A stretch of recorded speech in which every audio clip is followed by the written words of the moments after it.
Great nations do not fight endless wars. In April, I made a decision to end this war. Not only the end of a war, this is the end of an age of terror and death. दोस्तों कल्पना कीजिए, America ने पिछले 20-25 सालों में waste Asia पर $8 trillion खर्च के हजारों अमेरिकी सैनिक मारे गए, लाखों लोग मारे गए। Iraq, Afghanistan, Syria, Libya, Wars and Wars, और बदले में क्या मिला? सिर्फ instability.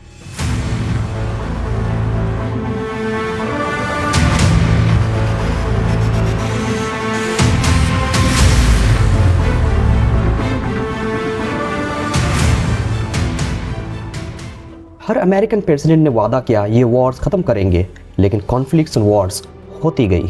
I pledge to bring the war in Iraq to a responsible end. For the sake of I made a decision to end this war. This is not only the end of a war, this is the end of an age of terror and death and the beginning of the age of faith and hope and of God. अब 2025 में Donald Trump फिर president है और उनकी new national security strategy में लिखा है middle east की अनएंडिंग वॉर्स का दौर खत्म हो गया, अब ये इलाका अमेरिकन फॉरेन पॉलिसी का मेजर हेडेक नहीं रहेगा।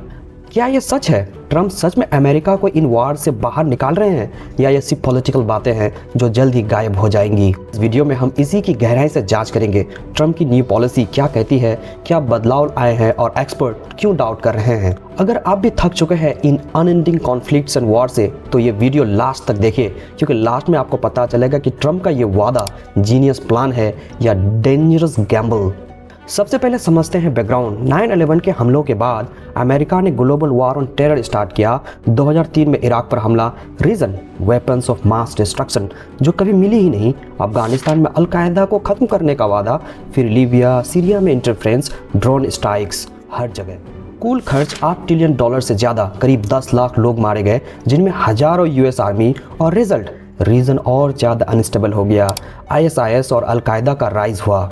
बुश, ओबामा, बाइडेन सब प्रॉमिस किया वार्स को ख़त्म करेंगे। अफगानिस्तान से 2021 में ट्रूप्स निकाले, और लेकिन प्रॉक्सी वार्स, वेपन सेलिंग्स और क्राइसिस बने रहे। ट्रंप अपने पहले ही टर्म में कहा था no more endless wars. Great nations do not fight endless wars. Abraham Accords याद है? इजराइल और अरब कंट्रीज के बीच नॉर्मलाइजेशन बिना इन्वेजन के। अब 2025 में उनकी न्यू स्ट्रेटेजी कहती है पोस्ट 9/11 एरा खत्म, हम थ्रेट्स को हैंडल कर सकते हैं बिना decades long national building wars के। Focus transactional deals, business, energy security, but without deep military involvement. अब देखते हैं ट्रंप की new national security strategy real में क्या कहती है। ये डॉक्यूमेंट दिसंबर 2025 में रिलीज हुआ। इसमें वेस्ट एशिया को लेकर ह्यूज शिफ्ट है। मेन गोल्स, वेस्ट एशिया की एनर्जी पर कोई हॉस्टाइल पावर डोमिनेट ना करे जैसे चाइना एंड रशिया। सिक्योरिटी का बर्डन रीजनल अलाइज पर शिफ्ट, डील्स और इन्वेस्टमेंट पर focus, no lectures on promotion of democracy and human right. Trump is claiming big wins like Iran का nuclear program weak due to the action of Israel and America. आपको याद होगा June 2025 का operation midnight hammer और operation rising lion. Gaza, Yemen के Houthis, Lebanon के Hezbollah से ceasefire. Syria stable, new leadership, यहाँ तक कि पुराने अलकायदा लिंक फिगर के साथ पार्टनरशिप अगर सूट करे। How did you find the Syrian president? Great. I think very good. Young, attractive guy, tough guy. You know, strong pass.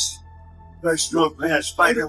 Middle east अब AI, nuclear energy, investment का hub बनेगा, सिर्फ oil नहीं। Strategy कहती है middle east अब constant irritant नहीं, America is now energy independent. तो न्यू वार्स की नीड क्यों? ये ओल्ड पॉलिसी से ह्यूज डिपार्चर है, different from Biden's democracy versus autocracy doctrine. और इजराइल को लेकर भी कहा गया इजराइल सिर्फ सिक्योर रहना चाहिए, ना कि इजराइल फर्स्ट का पॉलिसी। ये प्रैग्मेटिक अमेरिकन फर्स्ट पॉलिसी है, कंट्री जैसा है वैसा एक्सेप्ट करो, जहां इन्वेस्टमेंट मैच करे वहां डील्स करो। लेकिन क्या ये इतना इजी है? अब आते हैं मेन क्वेश्चन पर, और एक्सपर्ट्स डाउट क्यों कर रहे हैं। प्रॉब्लम्स, कॉन्फ्लिक्ट पूरी तरह खत्म नहीं, पैलेस्टाइन स्टेटहुड अनरिजॉल्व्ड, ईरान अभी weak but can be a bigger force in the region. Power vacuum, America पीछे हटे तो चीन इन्वेस्टमेंट से, रशिया अलायंस से, या टर्की क्लेश से भर सकता है। उदाहरण, अमेरिका पॉइंट ऑफ व्यू से यमन में हूती अभी भी थ्रेट है, सीरिया में new leaders, past history is of al Qaeda, pragmatic but risky. अगर ये पिवोट फेल हुआ तो केओटिक हो सकता है। एक्सपर्ट्स कुछ प्रोज एंड कॉन्स बताते हैं। प्रोज जैसे चाइना रशिया पर फोकस। अगर डील्स होल्ड हुई तो स्टेबिलिटी, गल्फ के रियाल, दिनार और दिरहम से गाजा सीरिया रीबिल्ड। कॉन्स, अगर कॉन्फ्लिक्ट रीइग्नाइट हुए तो instability, allies will feel abandoned, questionable regime से पार्टनरशिप के moral issue. My opinion, Trump by profession is a businessman and a business minded. Moreover, he is a transactional in nature. ये उनकी पुरानी बातों से match करता है, लेकिन मिडिल ईस्ट ने हर प्रेसिडेंट को लेसन दिया है, success depends on ceasefires and on regional players. This is a bold gamble. कामयाब हुआ तो ट्रम्प इतिहास में वो प्रेसिडेंट बनेंगे जिन्होंने फॉरएवर वार्स का द एंड किया। अगर फेल हुआ तो नेक्स्ट क्राइसिस जल्द ही आएगा। तो आप क्या सोचते हैं, ट्रम्प सच में मिडिल ईस्ट वार्स खत्म कर रहे हैं या ये ज्यादा ऑप्टिमिस्टिक है? कमेंट में जरूर बताइए। अगर वीडियो पसंद आई तो लाइक, शेयर और सब्सक्राइब जरूर कीजिए।